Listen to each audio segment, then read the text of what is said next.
Hello students, welcome to my channel. This is Roshan sir Max. चलिए my dear students, एक नए video की शुरुआत हम करते हैं। बहुत इंपॉर्टेंट वीडियो है सभी स्टूडेंट्स के लिए, क्योंकि आप सभी जो स्टूडेंट्स फेल हुए हैं मैथमेटिक्स में, वो लोग कल अपना मैथमेटिक्स सप्लीमेंट्री एग्जाम लिखने जा रहे हैं।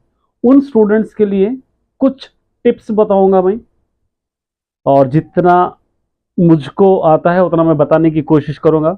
एक टिप्स को फॉलो कर लीजिए, क्योंकि माय डियर स्टूडेंट्स, इस एग्जाम में आपको किसी तरह पास होना है। कुछ भी कीजिए, एटलीस्ट 28 मार्क्स आपको लाना ही होगा। क्योंकि अगर अब हम यहां पर चूकते हैं, अगर इस एग्जाम में अगर हमसे चूक होती है, तो समझिए 1 साल आपको वेट करना पड़ेगा। इसलिए इस वीडियो को ध्यान से देखिए। और बहुत सारे स्टूडेंट्स सोच रहे होंगे कि सर सप्लीमेंट्री के लिए वीडियोस अपलोड करेंगे। देखिए माय डियर स्टूडेंट, जितना भी मटेरियल होता है, सारा मटेरियल मैंने ऑलरेडी एनुअल एग्जाम के वक्त अपलोड कर दिया है। प्लेलिस्ट में बहुत सारे रिवीजन के वीडियोस अपलोडेड हैं। वहां पर से जाकर आप एक एक वीडियो करके 2-3 वीडियो आप देख लीजिए। उससे आइडिया आपको हो जाएगा। बहुत इंपॉर्टेंट क्वेश्चंस के वीडियोस है वो, और उस वीडियोस को अगर आप देख कर जाएंगे तो काफ़ी हो जाएंगे आपके लिए। तो मैं चाहता हूं कि किसी तरह उन वीडियो को देखकर या आप सेल्फ स्टडी करके, जैसे भी हो सकता है मुनासिब, उस तरह आप हो बनकर आपको कल एग्जाम अच्छी तरह लिखना है। अब देखिए, कल आप जाएंगे एग्जाम में, first section, second section, third section, ये तीनों सेक्शंस रहेंगे। ये रहेगा यहाँ पर आपको 2 मार्क्स वाला सेक्शन रहेगा, ये 4 मार्क्स वाला सेक्शन रहेगा, ये आपको रहेगा 6 मार्क्स वाला सेक्शन। और आपको पता है इसके अंदर कि 6 लिखना है, इसके अंदर 6 लिखना है, यहाँ पे कितने लिखना है आपको? 4 लिखना है, आपको पता है। अब आपको जाते ही पहले अपना पेपर लेना है, और पेपर को आपको पहले उसको गौर से रीड कर लेना है। पेपर को अच्छी तरह आपको रीड करना है। रीड करके आपको सबसे पहले टिक करना है कि ये सेक्शन में आप कितने क्वेश्चन कर पाते हैं, ये सेक्शन में कितने क्वेश्चन कर पाते हैं, ये क्वेश्चन में कितने क्वेश्चन आप कर पाते हैं। क्योंकि 60 मार्क्स का पेपर रहेगा। एटलीस्ट 60 मार्क्स में से आपको जस्ट अगर पास भी होना है तो आपको 28 मार्क्स इसी पेपर में से लाना होगा। क्योंकि ऑब्जेक्टिव पार्ट भी 20 मार्क्स के लिए होगा।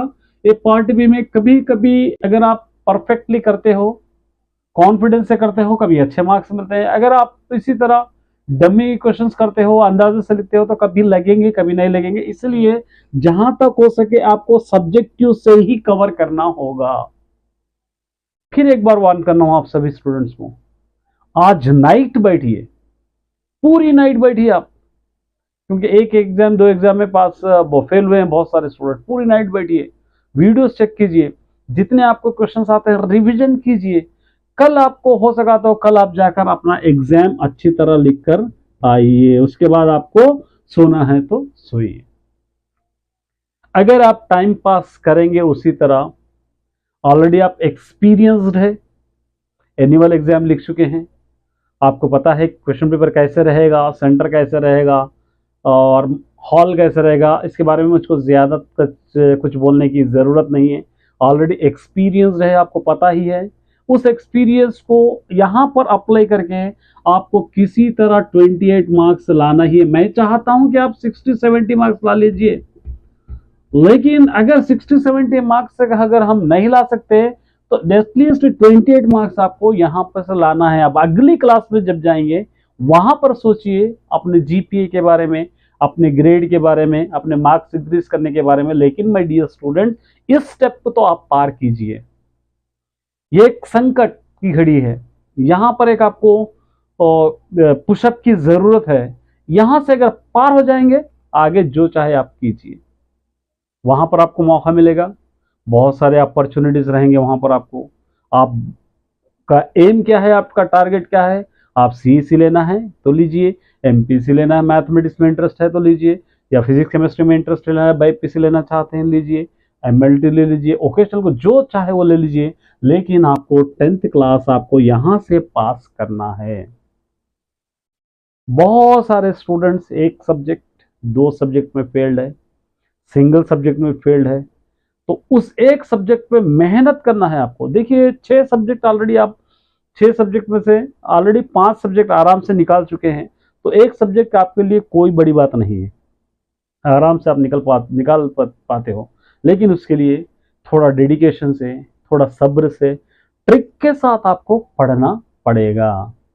जो चाहे स्ट्रेटजी बनाइए, मैं कोई स्ट्रेटजी अभी नहीं बताऊंगा, क्योंकि मैं बताऊंगा तो वो मेरे हिसाब से रहेगा। आप अपने हिसाब से जो स्ट्रेटजी अपनाते हैं अपनाइए, लेकिन ये सोच कर रखिए कि अगर हमारा कल हम मैथमेटिक्स सिंगल सब्जेक्ट में फेल है, अगर हमारा मैथमेटिक्स एग्जाम कल अच्छा नहीं गया, तो 1 साल हमको वेट करना पड़ेगा। नेक्स्ट 2025 मार्च में हमको लिखना होगा, बहुत लंबा टाइम है और बहुत सा टाइम वेस्ट होगा। हमारा जो एम है, जो टारगेट है, वो भी हमको रीच नहीं कर पाएंगे, क्योंकि मैथमेटिक्स एक ऐसा सब्जेक्ट है, आप नेक्स्ट ईयर जब लिखेंगे तो सारा सब्जेक्ट भूल जाओगे, फिर दोबारा से आपको तैयारी करना पड़ेगा। तो मैं नहीं चाहता, मेरी तरफ से, मेरी चैनल की तरफ से आप सभी से चाहता हूँ कि कोशिश कीजिए। मैं भी आपको बहुत बहुत बधाई, बहुत बहुत शुभकामनाएं देता हूँ कि आपको किसी तरह कामयाब होना है। मैं भी दुआ करूँगा, आप भी दुआ कीजिए कि सब स्टूडेंट सक्सेस होकर अपने अपने एम में, अपने अपने टारगेट में हम अच्छी तरह कामयाब हो पाए। तो माय डियर स्टूडेंट, यहाँ से आपको निकालना है। अगर आप थर्ड सेक्शन अगर अच्छा आ रहा है तो पहले यहाँ से स्टार्ट कीजिए, उसके बाद सेकंड सेक्शन लिखिए, उसके बाद फर्स्ट सेक्शन लिखिए, या आप चाहते हैं कि जो आंसर्स आपको अच्छी तरह आते हैं वो आंसर्स पहले लिख लीजिए, लेकिन कंडीशन है लिखना जरूरी है। जो चाहे वो नहीं, कॉन्फिडेंस के साथ, हाँ मेरा ये आंसर्स करेक्ट है, मैं इसके अंदर इतने मार्क्स लाऊंगा, वो कॉन्फिडेंस के साथ लिखना है। क्योंकि बहुत सारे स्टूडेंट्स जानते हैं कि मार्च के एग्जाम में बहुत अच्छा लिखे हैं, वो स्टूडेंट्स भी फेल का सामना किए हैं, वो गलती हमको यहाँ पर दोहराना नहीं है। तो my dear students, all the best मैं कहना चाहता हूँ सभी स्टूडेंट्स को।